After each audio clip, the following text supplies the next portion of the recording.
Hey everyone, thanks for tuning in to BiblioTech On Air. I'm Rosanna. I'm Lewis. I'm Ruby. And today on BiblioTech On Air, we will be discussing the hit film of 2024, and I don't think that's an understatement, Wicked, the film adaptation. No one mourns the wicked. You know what, we're just going to turn this into our musical episode. But for those of you living under a rock, because my goodness, this movie was massive, a little summary. Misunderstood because of her green skin, a young woman named Elphaba forges an unlikely but profound friendship with Glinda, a student with an unflinching desire for popularity. Following an encounter with the Wizard of Oz, their relationship soon reaches a crossroad as their lives begin to take very different paths. And for those of you who would like a bit more of a tie-in, we have plenty of resources available. On cloudLibrary, we have the Wicked book, which I'm sure y'all have heard. It's vastly different from the musical. Yes. So definitely worth a read, I would think. And then on Hoopla, we also have the ebook, audiobook, the movie soundtrack, and the Broadway soundtrack. So pretty much a little something for everyone. Mm-hmm. And not just that, but Wicked has been basically just a movie nomination darling, and definitely rightfully so. Just a short list of nominations that it's picked up. Oscar nominations, there's 10. You have Best Picture, Best Actress, Cynthia Erivo, Best Supporting Actress, Ariana Grande, Best Original Score, Best Production Design, Best Makeup and Hairstyling, Best Visual Effects, Best Costume Design, Best Film Editing, and Best Sound. It's going to take, I would say, at least half of those. Oh, yeah. It no, has to. I can already see a few of them where I'm like, I can't think of anything else that's going to be able to compete. But Unless, like, you know. Amelia Perez. Yeah, but well, what's yeah. that thing? The Oscars are one, and You then win an Oscar, you buy a Golden Globe. There you go. So Oscars is where the integrity happens. Mm-hmm. We come to the movies. Yeah. All right. Well, we're going to go right into it. So I personally have had quite the history with Wicked. I have been a theater kid for quite a long time, which means that especially before Hamilton came out, that was all we would listen to in the dressing room. And I have seen a stage production and have now seen the movie. And I was wondering, what is y'all's familiarity with Wicked? Just either the book, the stage musical, just the movie?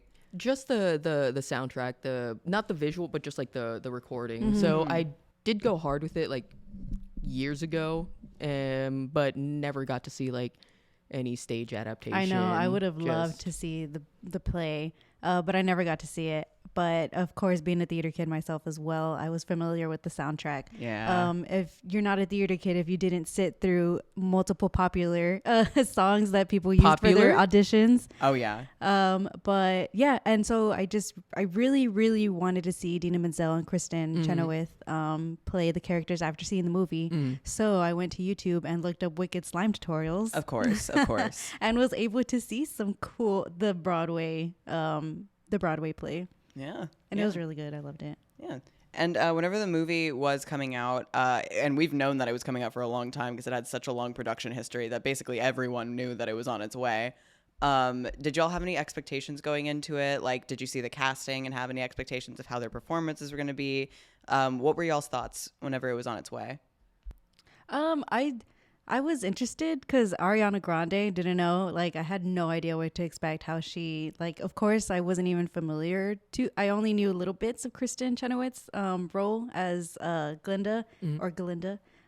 So I had no idea what to expect. Like I didn't even know the storyline. I just knew bits and pieces. So I was really impressed with the movie. Nice. I mean, Ariana, she was a musical kid. Like that's how she got her start. Like her and funny enough, her castmate from Victorious, Elizabeth Gillies, like they both kind of started at the same time in the same area for musicals. And then obviously she went on to do Victorious, and then she did other shows like Scream Queens with Ryan Murphy. So I mean, she's a very prolific actor, and I think because of guys like, you know, public scandals and her musical career, people tend to forget that. But She's a theater kid at heart. She's very talented, and she is an absolute theater kid at heart. Yeah, So I will say, like, full disclosure, beforehand, before seeing this, before I needed to watch this movie for this episode that you're watching, I was like, I don't think I'm going to go see Wicked.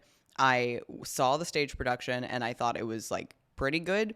I am not like the biggest fan of Wicked. But like, honestly, I will go see it. I'm probably going to enjoy it. My best friend in the whole wide world really, really wanted to take me to it. So I was like, okay, I have to for work. So I guess I'm going. I wasn't super excited to see Ariana Grande. I thought that she was going to be like talented, but I thought they were going to do something where it's like, oh, but like wink, wink, she's a pop star, you know, like just like, I wasn't really expecting much out of her, but like, literally, when I say that I got more out of watching this movie in terms of enjoying Wicked than I got from hearing the soundtrack or seeing the stage production that I saw, like, this movie had my jaw on the floor. I turned to my friend after the showing and I was like, I am angry about how much I like this movie. Like, it exceeded expectations. Yeah. Beyond. Absolutely. It was so good. It was so good. I loved Amazing. that they are like throwing more into it. Like, like we mentioned that they split up part 1 and part 2. Yeah. Instead of just doing one whole movie exactly like the Broadway play. I love it. I'm like, give me more content. Give me more. We get to spend more time with the characters, and you could think of it as like being a gimmick because y'all remember like years ago when like the whole dystopian or the Twilight part, YA movies, everything was just getting split into half, and it didn't need to. But this genuinely it has so much content to it. I think it makes sense. Going into it, I was so intimidated because I was like, the whole musical by itself is like the stage musical is like 2.5 hours ish. And then they're going to stretch the first act into a full 2.5 hours. And I thought it was going to drag. I thought there was going to be filler, but literally like time flew. Yeah, you forget. I didn't feel it drag at all. There was no moment that felt wasted. I am a huge proponent of like, a movie musical is never going to be a full substitute for like the going to see it on stage. And I still think that's true in a lot of cases. But like, again, I got more out of watching the movie version than I got out of the stage production, which is very, very foreign feeling to me. But it goes to show it's just they pulled it off so incredibly. I would say that's a testament to like the caliber of actors they had too. Absolutely. Yeah. Were there any performances in particular that stood out to y'all? I really liked Dancing Through Life. Like the those wheels that they made. That was amazing. Like that was like they all did that on their own. Like I can't imagine like how much it took to practice all of that. And how tight like the camera work had to be in terms of like following it. Like oh my goodness. Listen, I love people who can dance really well a lot. And just like Jonathan Bailey's performance as Fiyero is not a character I particularly care for really, but he just like it was pure charisma.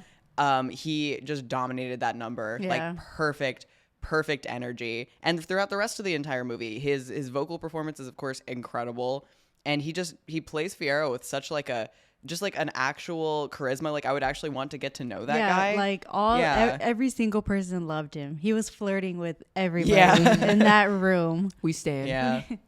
What about you? Were there any performances in particular that stood out? I mean, everyone blew me away, but Michelle Yeoh as Madame Morrible. Yeah, honestly. Oh my God, she killed it. Because one of the last things I saw Michelle Yeoh in was, funny enough, Everything Everywhere All at Once, and she was the protagonist. She was theoretically a good character. So seeing her as like this villain that's just kind of sinister in the background, working everything behind the scenes, she did that so well because she brings that initial warmth like to make Elphaba feel welcome, but then we see the end like no, she's colluding with the wizard. For those of you who don't know, spoiler. But and they did that so well in the movie.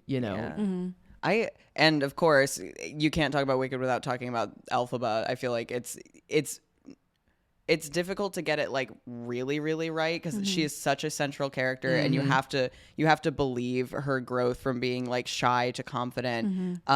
And Cynthia Erivo, oh my God, killed it. Her voice is a thing of beauty. Dude. Obviously, she has such a strong grasp on this character. Ariana Grande as well for Glinda. I was like when they were harmonizing at the end. Oh my God. During Defying Gravity, I literally got chills.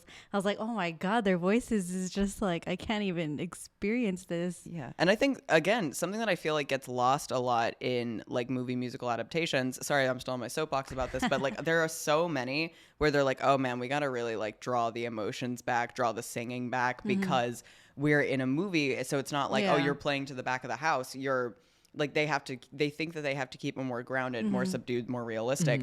But I think this movie did such a good job just letting the actors act.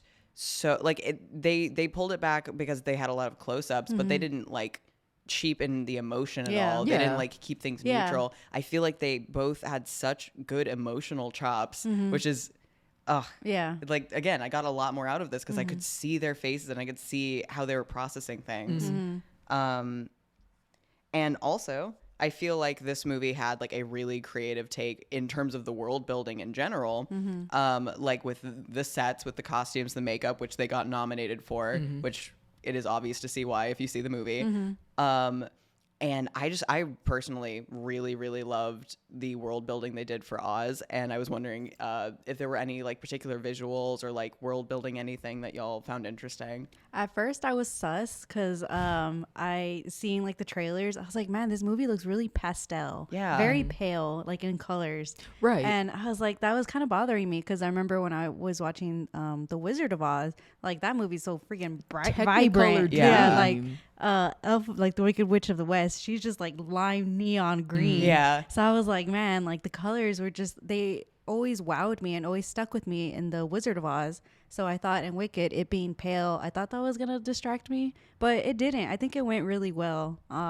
Like they didn't want to be like too in your face, so it's kind of more muted.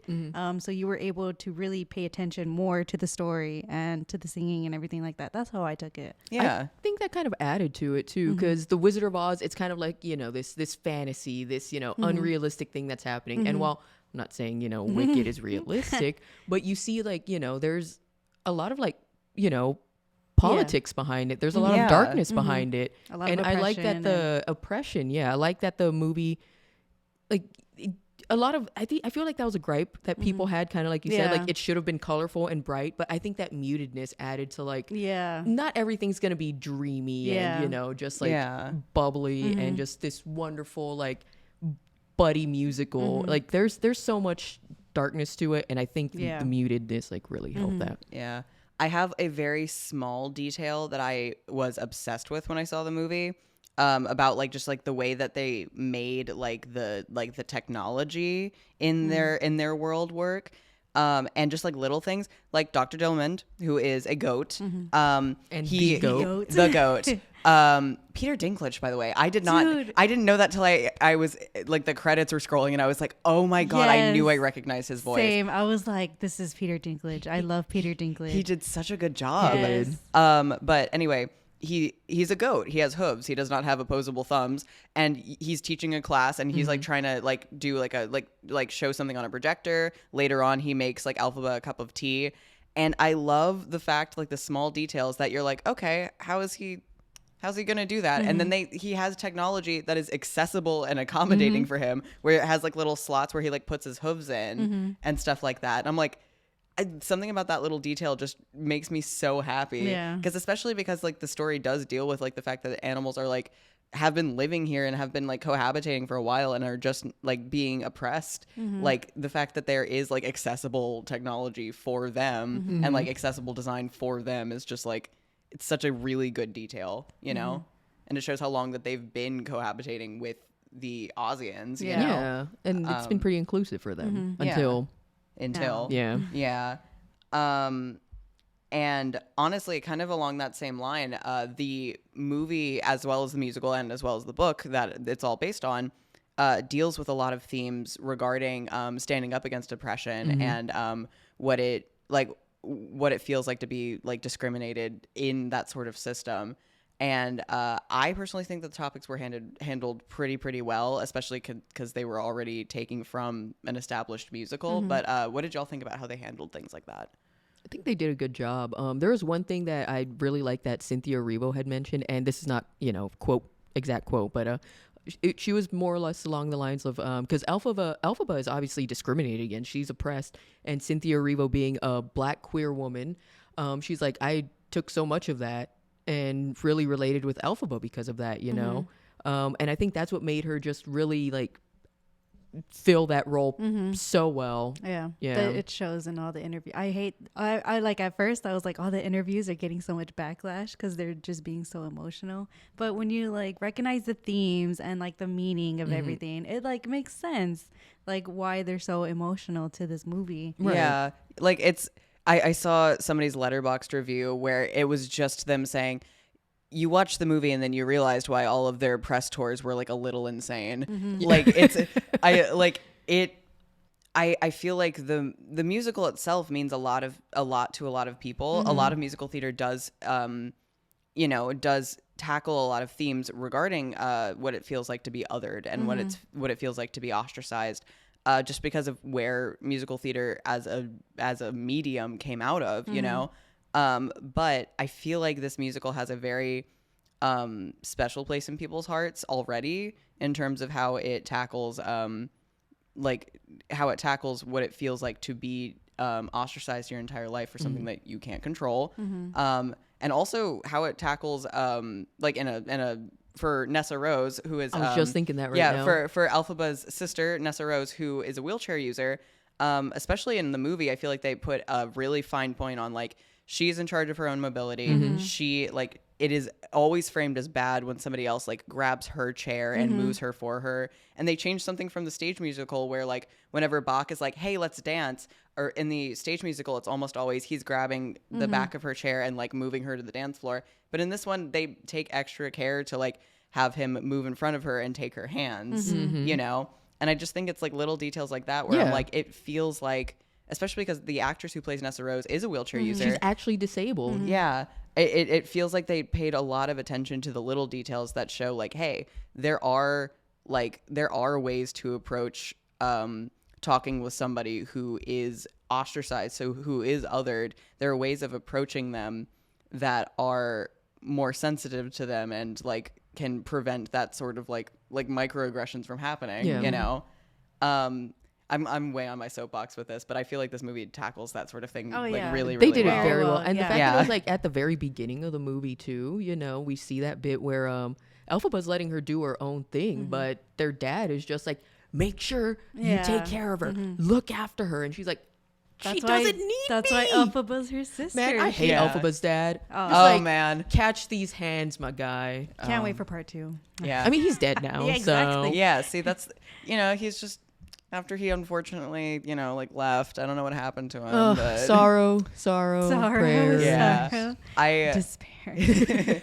honestly, also kind of along that line, I feel like Glinda is such a good character because she does have flaws in the way that, like, she does have flaws in the way that she deals with things. And I feel like it felt very realistic. Yeah. We have that moment where she's like, oh, well, the way that Dr. Dillman used to pronounce my name was Glinda instead of what it is, Galinda. And now that he's gone and, it would socially benefit me to, have a little bit of performative allyship so I can impress my boyfriend. I'm going to be going by Glinda now in solidarity. And I'm just like, she would. Yeah.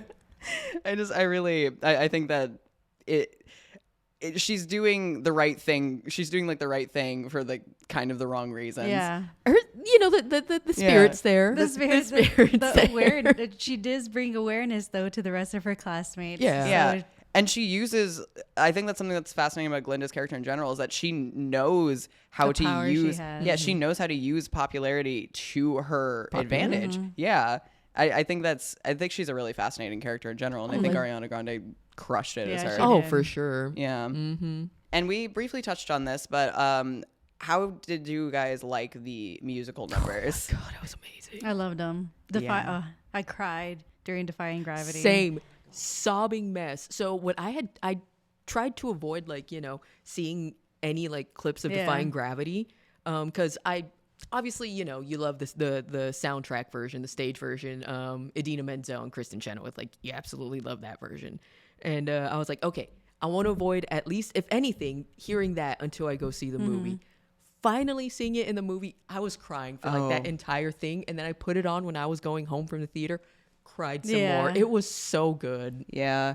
I think by the time we get to Act 2, whenever the song For Good comes around, I'm going to be a weeping mess. Decimated. I got so close to crying multiple times during this movie. I avoided it not intentionally, but I just skated by, but I got so close during Defying Gravity because I was sitting next to my best friend in the whole wide world, and the entire movie we've been like leaning over to each other like, that's us.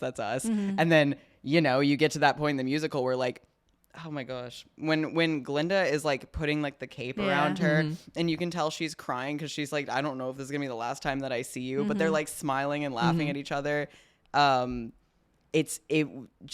I was this close to crying. And then just obviously Cynthia Erivo's voice is gorgeous. Oh my God. And it doesn't feel it's like butter. Oh my God, seriously. And it doesn't feel like she's like overperforming it in terms of like, I'm better than Idina Menzel and all like the alphas. But no, she is performing her own alphabet. She makes it her own. Yeah. And she doesn't like there's no like iteration on the notes. She adds in a little bit of herself into it. And it just fits so well. And the fact that she did all that, like the flying, like she filmed all of that herself. No stunt double, no nothing. So she did all that while singing too. I was like, man, she really, she did it. Yeah, no, she was. Throw a rose. Seriously. She deserves screen. every accolade that's coming her way. Yeah. Oh my goodness. And then we mentioned earlier, but Dancing Through Life, obviously beautiful, like set design, very energetic. And then Popular. Oh, dude. Oh, yes. I didn't know how they were going to make Popular interesting to me because, again, that was one of those that I heard over and over and over again. But it was so cute. The chemistry between Cynthia Erivo and Ariana Grande was just already fantastic. But like you can tell that they were having so much fun with that number. Ariana Grande just like on the ground, like doing like the swimming on the ground thing. Like, oh my goodness. That number was so much fun. It was adorable.